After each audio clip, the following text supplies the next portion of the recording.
All right, time to get down to Mr. GLOAT podcast, ladies and gentlemen, where we take a look at the titles in boxing, and it's the month of August. Ladies and gentlemen, this is not the end of August when it comes to world title fights, ladies and gentlemen, and today it is a doozy. Before we get down to it, guys, we'll be talking about in Riyadh, Saudi Arabia, for the main event of Moses Atama and Dillian Whyte, which was well, it was something. Not a spectacle than I thought, but it was something. As long as I can get through with my hiccups because I can't stop drinking lemonade. So pardon me if you see me hiccuping or starting to burp a little bit. But before we do that, we also have to go right down to Chumash Casino in Santa Ynez in California for Tom Loeffler 360 Promotions for the Mizuki Hiruta and Naomi Cardenas champion and the WBC Continental Americas Featherweight main event fight, which I'm not going to talk much about. But ladies and gentlemen, before we talk about that stuff, first, considering, guys, there is going to be a couple updates I will point out, ladies and gentlemen, and this is it.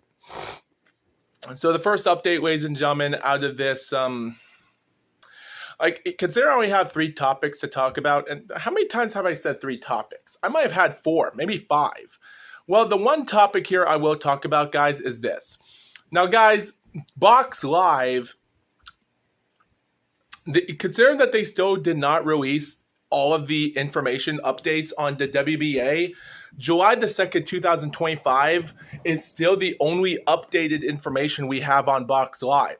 I already know the heavyweight top 15 as of right now, so there's no point in trying to understand why Box.Live is not putting out their boxing rankings for the WBA recently this August. Question, I don't know why. And even though the WBO is still on hold because they might release it next week for their WBO, but while that time comes, next week, considering this is Tuesday. Well, I'm actually recording this on Sunday, so probably tomorrow on the 18th or the 19th of Tuesday when I'll upload this episode, tomorrow or day after tomorrow. On Friday the 22nd, considering MLP still has the Hunger Games, and even though Supernatural Trails has already became the season finale yesterday, so pretty much that's about it for season 4. On the 22nd of Friday, I'll release my last other episode of the Mr. GLOAT podcast 1 week.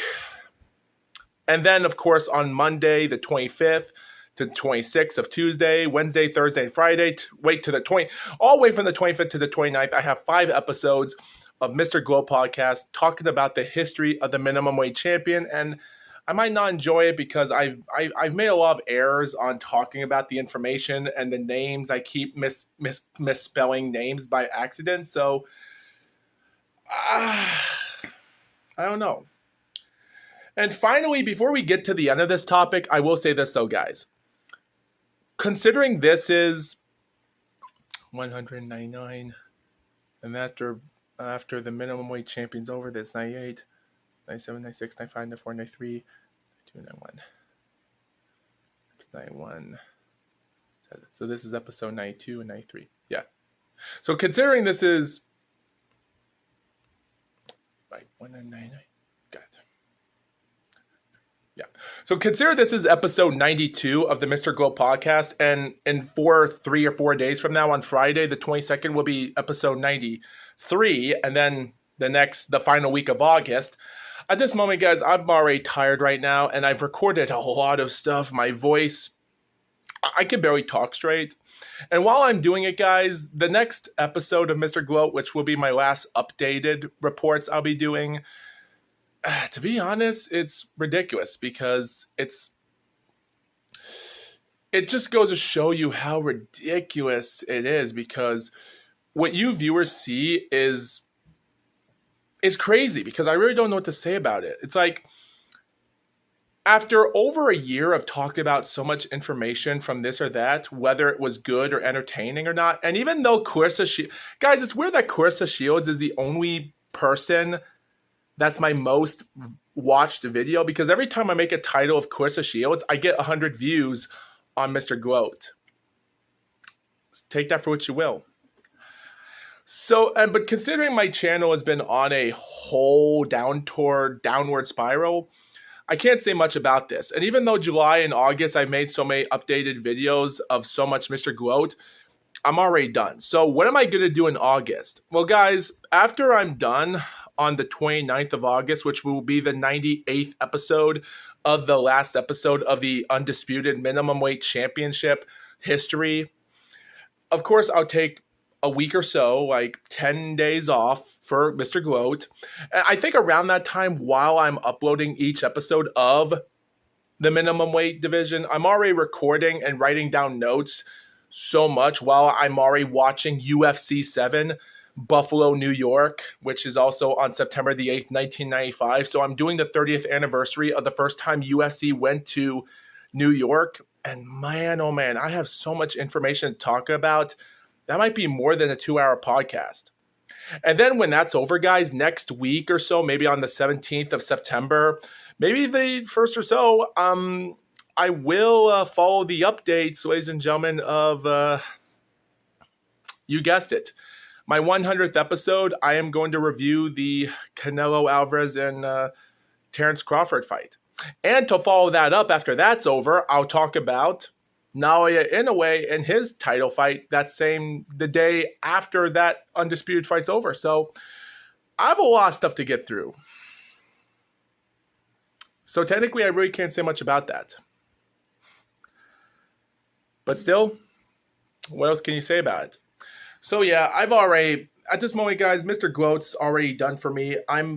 Guys, this is already the end of Mr. GLOAT, but I have one more month left in me, so I might as well use it. And I'm going to take a hiatus off from it, but I will update some stuff about some of my favorite boxers. But at this moment, guys, Mr. GLOAT is not in my repertoire, and neither is Shotgun Saturday Night. I really don't think it's going to work out as properly, so I might do 50 episodes of a Shotgun Saturday Night. Because, guys, I'm actually going to do this. If I don't get 10,000 views... Now, guys, if I don't get 10,000 views or more in the total of my overall videos of Shotgun Saturday Night after 50 episodes, then I'm going to come to an end of ending the series, because 50 episodes is probably a lot better than doing 100 episodes. And at this moment, there's no point.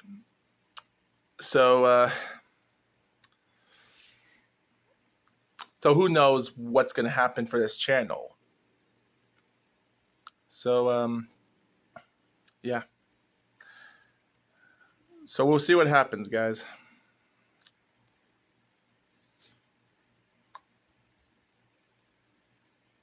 Give me a second. This thing's bothering me. Come on, get out of there. Good, sorry. But anyway, sorry about that. Just my friggin', I gotta clip my nails. Anyway, guys, the second topic I will talk about, ladies and gentlemen, before we get to the storytelling of this. With everything going on right now, I will say this, though. The sport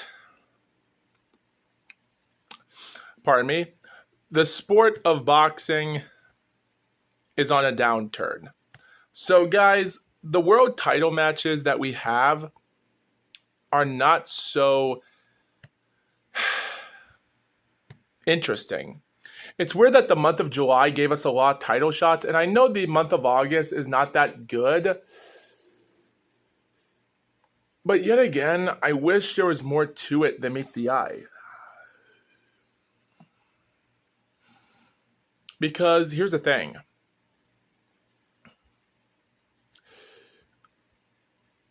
Like, guys, here's the problem.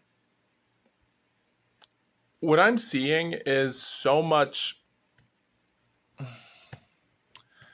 I really don't know. I really don't know what to say about this. Because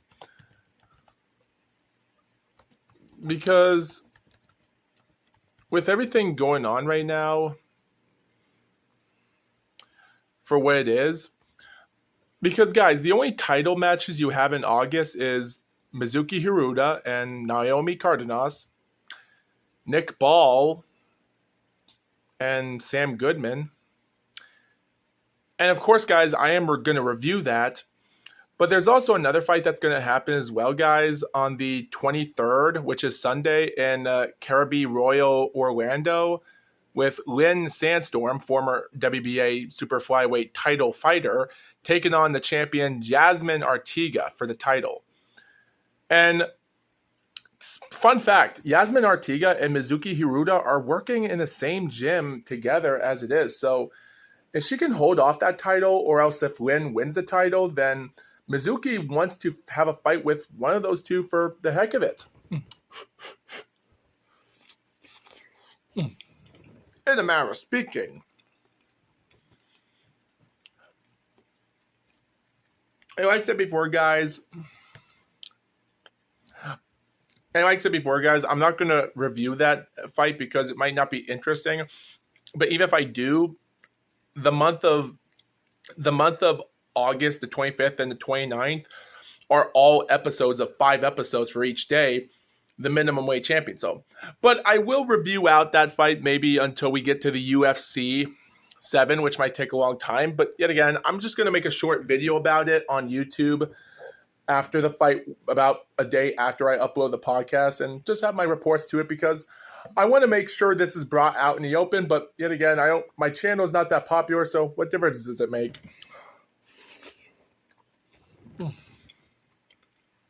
Not really. So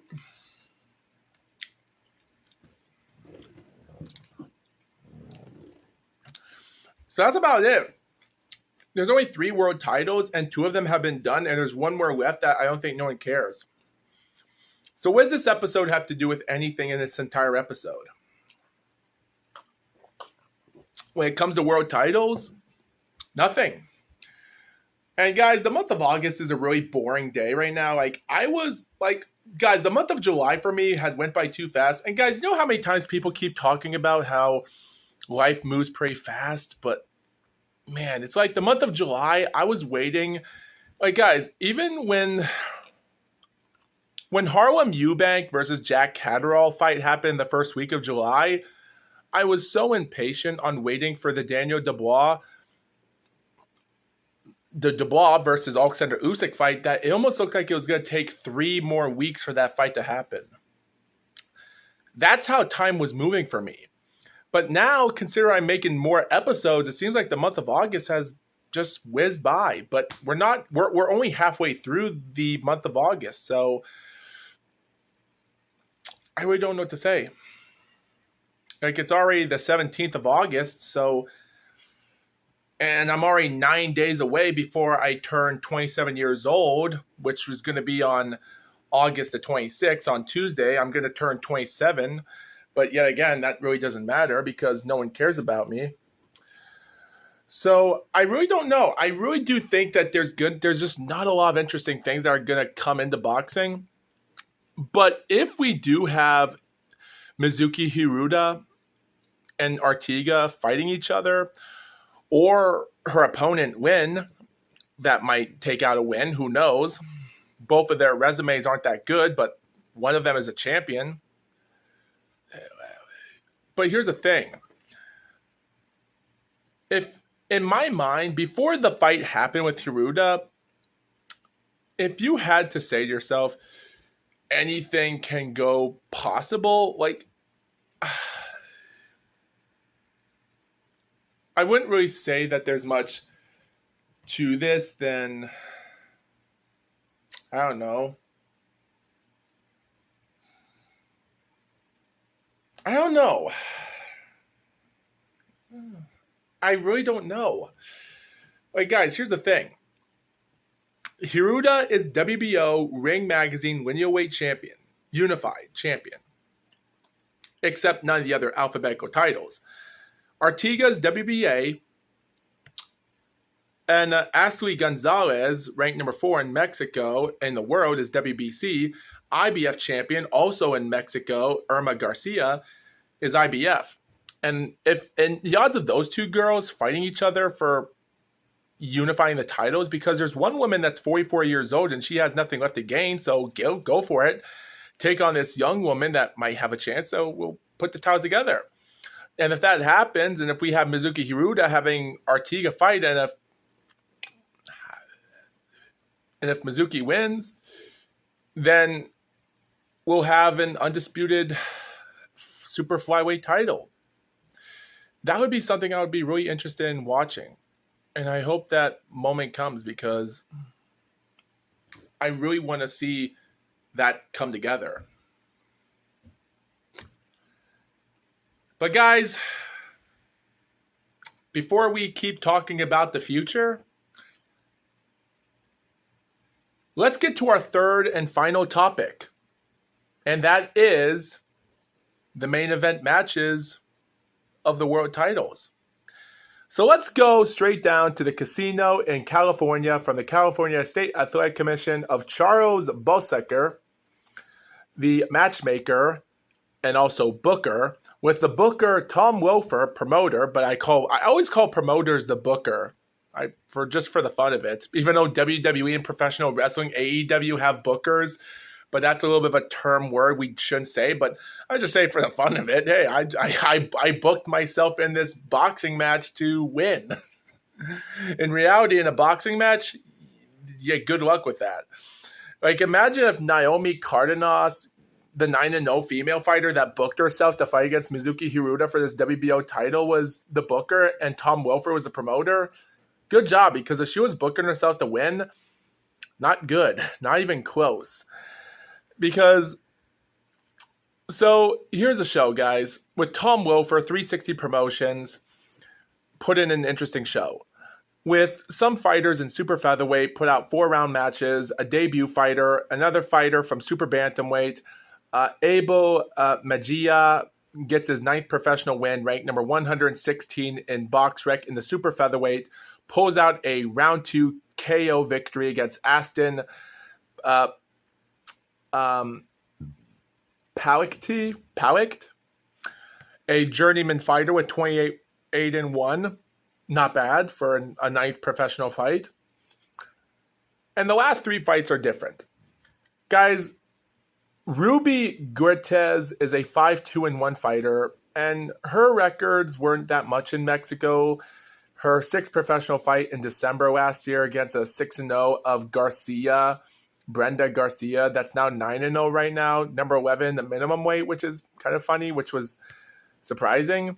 This woman didn't have a chance. She lost. She had a split draw against a 3-5-3 fighter, lost against some 6-2 fighter in May, and 3 months later, she takes on Guadalupe. And the thing is, that 2nd professional loss was dominant, and that nobody fighter she scored a split draw with was a 6-round fight. The thing was, this fight was different. Guadalupe Medina is 21 years old, a year older than Moses Atama.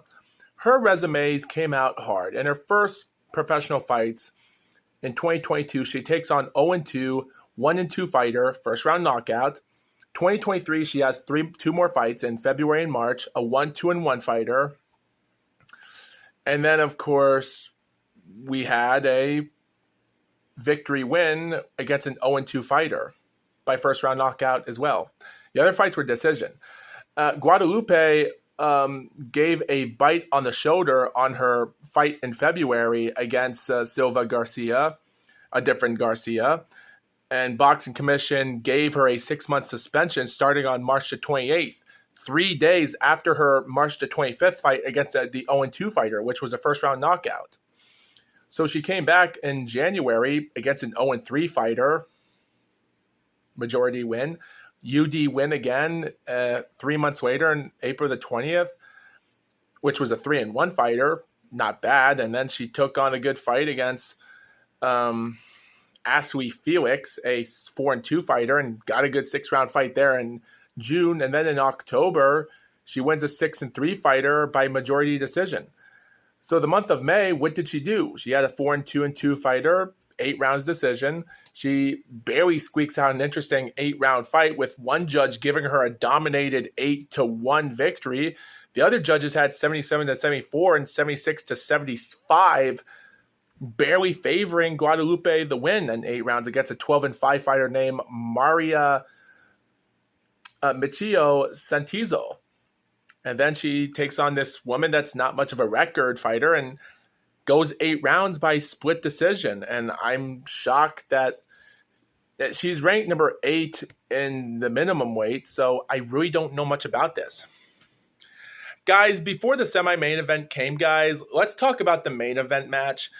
To be honest, guys, 19-0-1 Omar Candy Trinidad takes on 23-1 Lorenzo Parra. And Omar Trinidad, I don't know if he's in relation with Felix Trinidad. He is in Los Angeles, California, but yet again, this might be a different Trinidad. The guy's career can't be that much to talk about. His first professional fight ended in a split draw, and his next 19 fights were by wins, with 13 of them coming by way of knockout. And then he comes into this fight, retaining his America's title. Now he's ranked number 15 in featherweight, and surprisingly, the fight, I can't say much about the fight because of it, but all I can say is, considering that 2 judges had 95 even, one judge had it favor for Omar 96-94. But when I saw the fight was so on point because Lorenzo was brutally hurting him and outboxing him in the first couple of rounds, got him in the 5th round, and had a round 8, finished the 10th round strong, and the other rounds, well, they were close enough to be rounds for Omar. Like round 4 and round 9 and round 7 and 6. Round 3, I would thought Omar won that round. So it was a split draw, which it was a majority draw, but it was a perfect draw, and I think the fight should have ended it that way. Can't say much about that.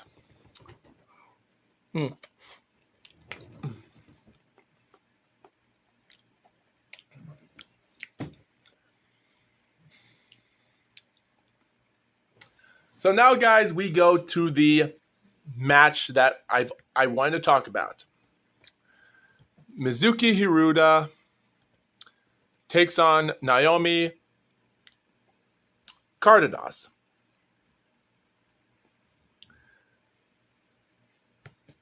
Guys, all I can say about this is this. The fight goes in perfect. Mizuki starts off the first round. Pretty is a starter up. Naomi's holding as best as she could. Mizuki is wearing blue trunks, white belt, and has a red bow tie behind the back side of her trunks. And also has a blue, somewhat of a blue cloth, blue with all the sprinkle this or that lighting up with the words M-I-M-I, Mimi, which is her alias name, on the back of her bra where she puts. Naomi is wearing just simple USA type, like a white garment type thing. I really can't explain what she's wearing other than it's pretty cool. So these girls are dressed up as they're in a cosplay, but in reality, they came to fight each other. But she couldn't find the marks. After that round, we go to round 2 and round 3 to round 4, 5, 6, 7, 8, 9, and 10. Mizuki Hiruda was like Manny Pacquiao.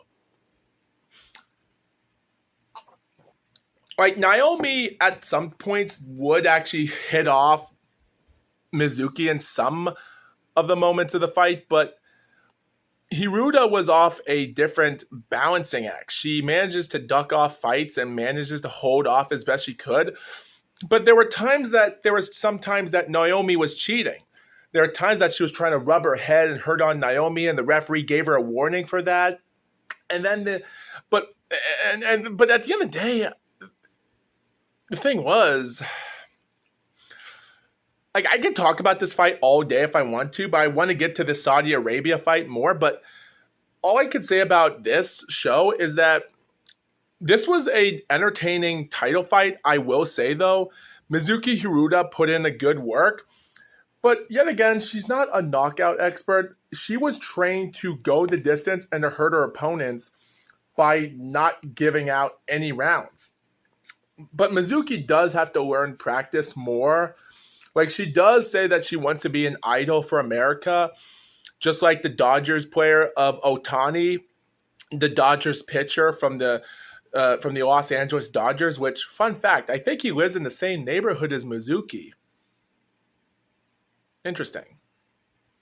Right, go figure. But still, that's what Mizuki wanted to do. She wants to be idolized for America, just like how Ohtani, the pitcher from the Dodgers, is making amazing moments in his career. And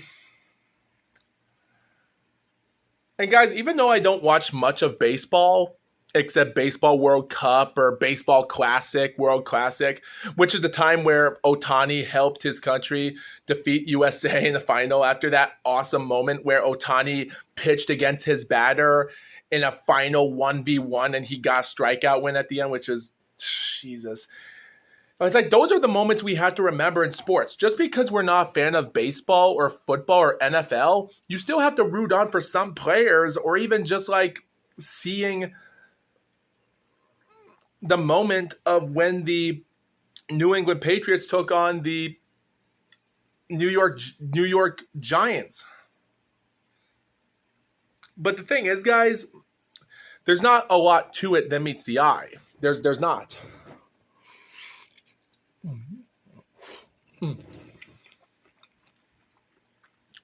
It's just not.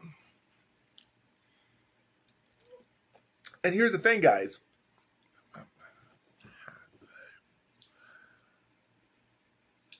Here's the thing.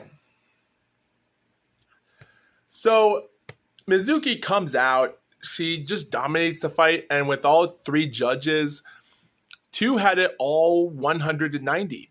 One judge had 98-92 in favor for Mizuki. So, but all in all, guys, Hiruta got the best win here. And I think this win was good for her against a 9-0 fighter, which I wouldn't say Naomi was good, but she managed to help off the distance. I think it would have been a lot more interesting if this fight ended in a knockout, and I think Mizuki was looking for it, but I think her trying to play it smart and not go for knockouts, but there's a lot of women out there, like 90% of women today aren't knockout experts, but that's the same thing as the Saudi Arabian boxer, which kind of did just that. Seriously. Because at the end of the day, guys, before we get to that boxer, I just want to say Mizuki Hiruta is not a boring boxer, but there's a lot of females out there that aren't power punchers. And guys, I said this before and I'll say it again. Guys, when Clarissa Shields got punched and knocked out by a truck driver in a sparring match, the way he punched her so hard and it dropped her to the ground. And even though Clarissa got back up, surprisingly, it wasn't a heavy power punch. The truck driver just threw an interesting punch that was like 25% of a power punch, which is the same amount of a power punch than the knockouts that Amanda Serrano has taken. Because, guys, women boxers can throw 25% of their punches is so weak. And that's how many punches Mizuki Hiruta throws, which is not much of a knockout punch. Just like Clarissa Shields. Guys, those power punches Clarissa Shields tried to knock out Lonnie Daniels, her 100% power punches is 25% of the punch of a male boxer that dropped Clarissa Shields down in sparring. So my point is, women do not have the power punches as men. But that doesn't mean, and guys, I did say 90% of women don't, but sometimes there is like 9% of women like Amanda Serrano and some that can do that, but there's 1% of that special woman out there that can do it. And there's a reason why Layla Ali was that damn good of hurting our opponents, or even Vonda Ward, or even Ann Wolfe. They're that dangerous in knockouts. And there's some women out there that do have that skill of dangerousness, depending on what their resume is. So not all of it. There's just that special. You just have to find that special some person that can actually give you that delivery. But the thing is, guys, a lot of women that try to throw 100% of their power punches, even if it connects, that can be the diameter of 25% of a power punch thrown by the truck driver that knocked down Clarissa Shields. And that's the truth. So at the end of the day, what I'm trying to say, guys, is that I don't want women to be involved with trying to say they're tougher than men. It's not like the time, guys, when there's that story about two women in Oregon that stepped off of their podium because there was a guy dressed up like a woman and they didn't want to be involved with that. So they stepped off of their podiums before getting their award medal ceremonies or something like that, which I'm sure you people know that.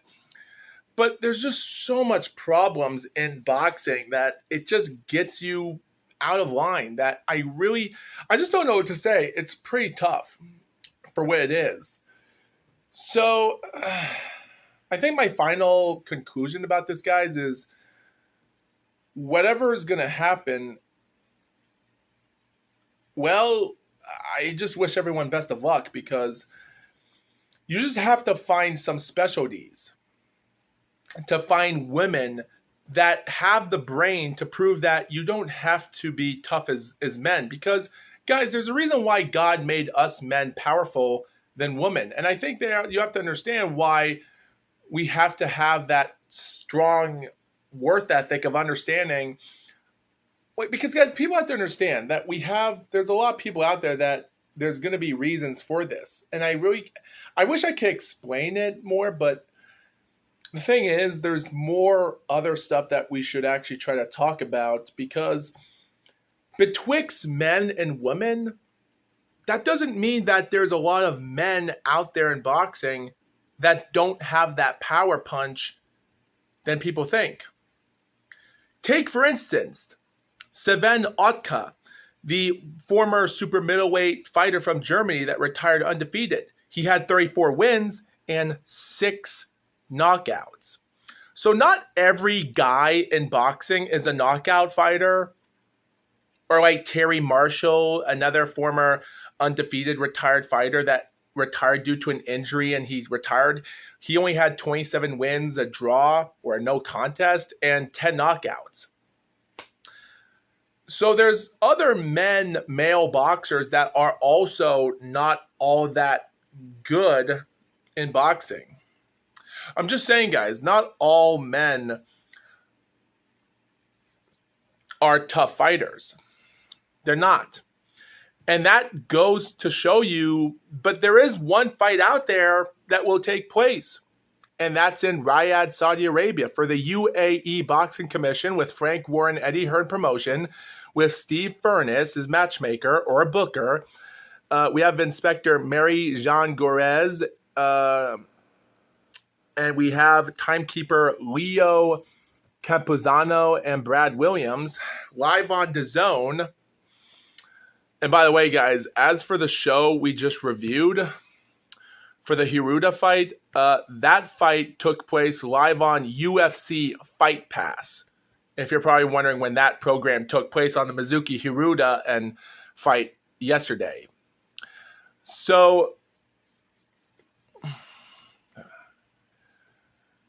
here's the thing. So, guys, the first 2 matches on the show were prelims.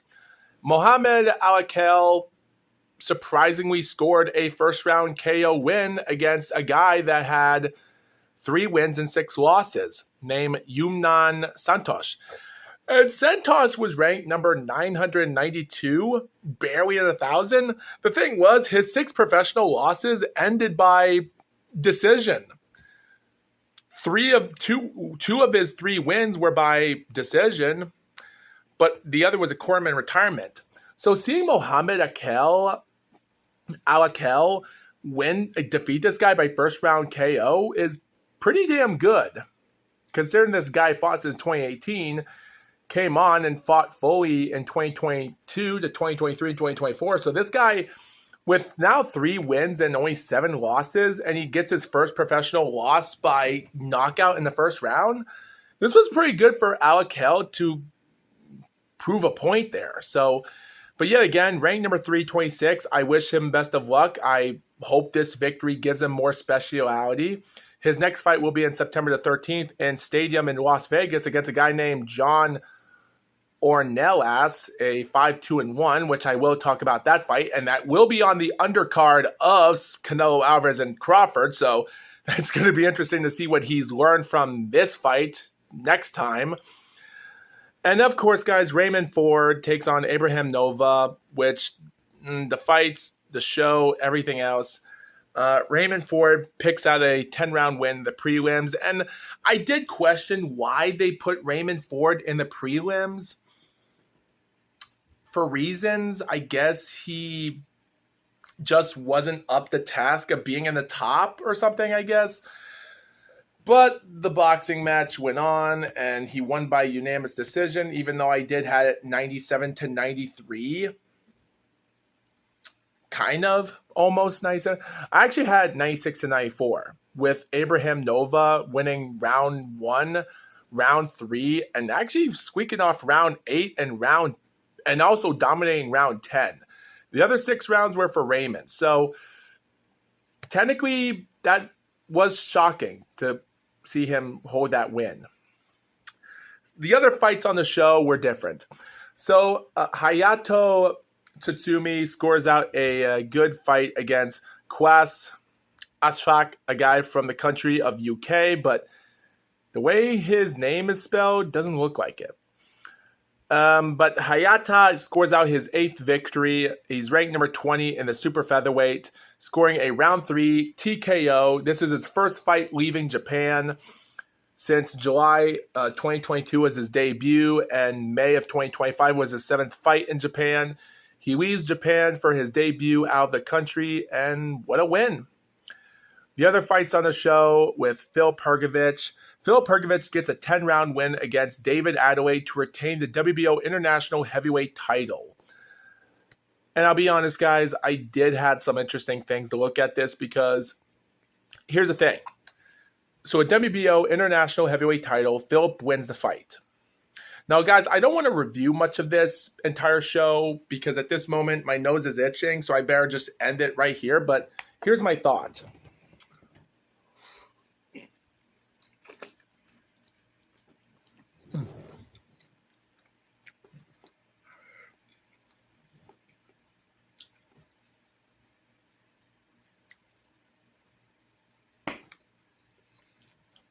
The thing is, guys,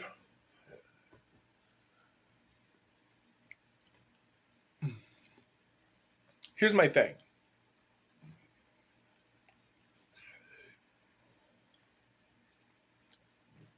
So, here's the thing, guys. Now, guys, considering we already had some great knockout wins in this show, a couple decisions that were pretty entertaining for the fight. So, there wasn't a lot of controversy in this show, to be honest, which is kind of great. So the WBO International Heavyweight title is on the line. Adelaide versus Hrgovic. WBO Intercontinental title is on the line with Mo Zatama versus Dillian White. So the international title is won by Phil Pergovich since he defeated Joe Joyce in April. And the Intercontinental Heavyweight title is still being retained by Mo Zatama for the 4th title defense. So any of these two guys, 4 fighters, 2 of them win their fights. So what are the odds of those 2 fighting each other next time?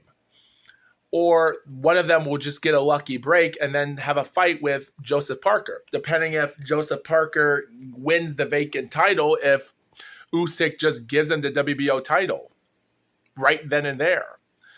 And then you'll just say, well, we'll just have Hrgovic or Adelaide or White or Atama win to fight against him. The thing is, Hrgovic already won, so he might get another chance, but is he going to just get an interim title fight again? Because he was already in the IBF and having fights on with the former WBO and other fighter. So I really can't say much about this other than whoever thinks that they're going to have a chance to win, then go for it. Because, guys, it's just going to be tough for me to look at this and think to myself that, because, guys, the entire show is pretty surprising. Hrgovic squeaks out his second victory after his professional loss against Dubois last year, and now he's making a comeback. Adelaide, on the other hand, he's already picked off 2 wins in his last fight, but now he picks his second loss, even though he lost against Fabio Wardley in October last year. He picks off a win hiatus against Solomon Decrees, and then gets a controversial fight against Chekeva in April the 5th as well, another day, similar time date. 4 months ago by that controversial knockout. That was controversial because his opponent, not good. Only for this fight to end it with Hrgovic winning. Both of these guys had their own problems, but yet again, I do want to see Hrgovic to be the second Croatian boxer to get a heavyweight title shot. Yet again, who knows? But guys, before we get to the main event, let's talk about Sam Goodman and Nick Ball. Nick Ball, WBA champion, comes out against Sam Goodman. Sam Goodman's already ducked out 2 fights against Inoue in December and January in their fights for 2024 and 2025. All failure, and everything else is in shambles. So he comes out, and technically, with everything going on, both guys study each other as top fighters. Now, considering I do see the look on Sam Goodman's face, and I do think to myself, Nick Ball is a better fighter than him. I don't know. I don't think Sam Goodman's recovered from his ducking Naoya Inoue, so I really had a feeling Nick Ball was going to beat him. Here's the problem, guys. I only watched 6 rounds of this fight. The first round, Nick Ball handles him with jabs to the jab. And round 2 and round 3, Sam Goodman finds his marks. In round 4, it was a close round for either fighter, which was close, but Sam Goodman, I just don't think he had a good finish there. So Nick Ball kind of had round 4 barely. Round 5, he gets dominated, and then I just thought to myself, coming in the middle of round 6, which Nick Ball, I thought, kind of won the round, I stopped watching the fight. I watched off highlights of it, but after seeing the last 6 rounds or so, or just trying to go back or so, yeah, it was a good thing, because it's like after round 6, 7, like after round 7, 8, and so on, and round 9, which were guys putting each other together in the fights, but the thing was, Nick Ball was close of a fighter than you could ever say, and then in round 10 and 11 were completely dominated. Like, Nick Ball just found the mark as he did. The 12th and final round, Sam Goodman did won, so I had it 117 and 111, just like one other judge did, but the other judges with 115 and 113, 118 and 110 all favored it for Nick Ball as defending champion. So I really can't say much about that for what it is. Seeing Sam Goodman lose his first professional fight like this is bad enough for what happened. So, yeah, I really don't know. This was a pretty tough fight to look at, and I really don't know what to say about this. Moses Atama versus Dillian Whyte for the WBO Intercontinental Heavyweight Championship, ladies and gentlemen. This fight... Now, guys, even though I'm thinking about trying to record a 1-hour episode of this, but at this moment, I'm just going all in for this one because it's nothing much than a talk about this, talk about that, matchroom boxing, and just... Yeah, you have matchroom boxing, you have the Queensberry rules, like... There's nothing much you can say to yourself that this is the fight of a lifetime. They build this fight up. There's times in press conferences where Moses Atama is scared. And guys, I made some videos, and well, not videos, but I did create some comments online saying, hey, Moses Atama might be scared, but if you weren't scared, then you don't deserve to live because you have to face your fears in this situation to be a good person. Because if you people say that you're not scared of life, then what's the point of not being in the biggest stage of your life? So Moses Atama has to face those fears and do this, even if he's scared or not. Because guys, everyone is scared when they go to a boxing match, and that's the way life goes. But you just have to make sure that you can still have a good fight and prove yourself. So I put Moses Atama winning by round 3 knockout. That's what I said. Instead of round 3 knockout, this is what we get. So Moses Atama is leading off with his right foot, and Dillian Whyte is leading off with his... let me try that again. So Atama in black trunks, blue trunks for Dillian. Dillian Whyte is leading off his left foot, right foot for Atama. So they're both opposite on their, their boxing stance. One is orthodox, one is southpaw. Eddie Hearn is on the left shoulder, sitting next to Frank Warren on his right shoulder. Frank Warren's left shoulder is next to the Arabian people, which we can already tell. And with only 30 or so seconds, there was a good moment where Atama got a good body punch downstairs. They're taking care of the top parts. And I think Whyte was thinking that he was going to study on top, this or that. He's holding his gloves. He's keeping his right glove here while studying it, doing this or that. And there's times that Moses Atama start faking this or that punch upstairs a lot.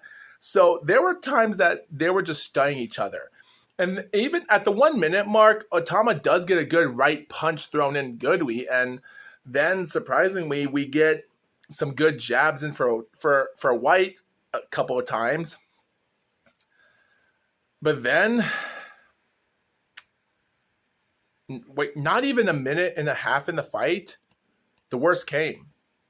1 minute and 20 seconds into the fight, Atama fakes punch, throws a left downstairs. And like I said before, guys, Dillian Whyte is holding his head like this, doing this, and then just jab, jab. He's leading his left foot, as I said before. And then he backs up to the ropes. And then he throws a left jab with Atama thrown back, going left, up, down, left, up, left downstairs, left punch downstairs. And then throws multitude of punches. 1 minute, 30 seconds of fight. Dillian Whyte stops his stance, covers his head. And then Moses just goes all in for him. He punches him, and Whyte almost drops to his butt. And at this moment, it just gets crazy. He corners him to the rope. He throws some left, right combinations. And then he punches. He corners Dillian Whyte to another corner of the ring, hits him left. He goes left. And then Dillian Whyte tries to throw a left of his own. But then Moses, after landing a left, he grabs, and then Whyte drops his left glove, and Moses Atama lands this perfect shot to the cheek of the right, and down goes Whyte. It's incredible. 1 minute and 50 seconds of the fight. And as the referee counts at the count of 6, White finally tries to get back up, and then he stumbles backwards to the corner. The referee counted a 6, or I think 7, and then he waves the fight off. And I'm like, why would you wave the fight off? We weren't even 2 minutes into the fight yet, of the first round. Doctor comes in and stops him and cuts off, just so cuts Dillian White off so he won't piss off or hit the referee. And that's it. So what do I have to say about Moses Atama at this moment? Seeing Moses Atama score out a victory like this is like just, I don't know. I really don't know. It just makes you wonder. It just makes you wonder. It just makes me wonder how someone can. Like, guys, all the critics and people online were so trolling Moses Atama. So Moses Atama goes to the corner, like pads in, and like he fist bumps Dillian's team, and Dillian White is getting the doctor checking his eyes, this or that. But yet again, the damage was already done from that moment. So what do I have to say about Moses Atama? Well, it was great for him and congratulating Frank Warren for this win. It was what it was. And in all fairness, guys, Dillian White, born in Jamaica but living in the UK with Eddie Hearn Promotions that he's been with since 2016. And it's bad that Eddie Hearn just couldn't get a break. But guys, Moses Atama, born in Slovakia, moved when he was like a few years old when his family just weren't getting respected on. They go to the UK, and he's 20 years old right now, and he has a long life. As long as Moses Atama doesn't go in the same path as what happened to Jared Anderson and him getting arrested by DUI in the spring of last year in 2024, we just hope Moses Atama won't be in that same dark path as Jared Anderson or Mike Tyson, because he can go all the way in if he can. So we just hope this won't happen. We just hope he'll make a good impact for himself, and we'll see what happens, because he needs all the luck he can get in boxing for what it is. That's all I can say about this. But anyway, guys, that's all I have to say for this episode, ladies and gentlemen. And technically, what else do I have to say about this? Like, all I can say, guys, is guys, the only information I can say about this is, consider this is the end of the episode. The end of the episode. I really don't know, because the thing is, guys, the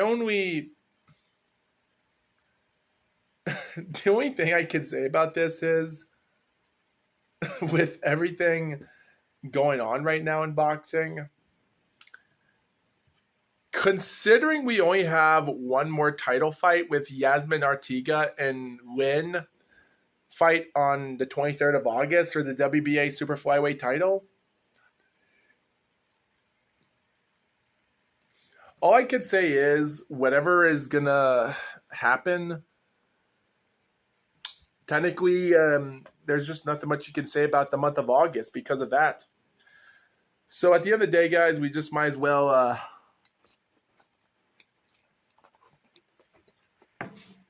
I don't know.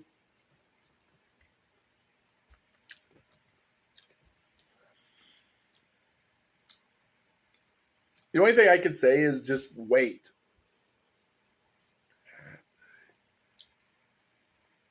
Because, guys, my advice to some people is that we just have to wait.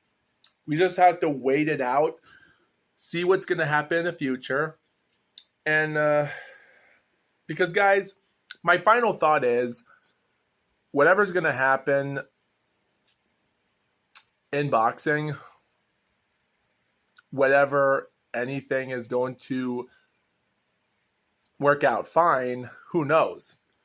Because if I had to say to myself that no one has a chance to be a world champion, who knows? Because I really don't know what to say about this.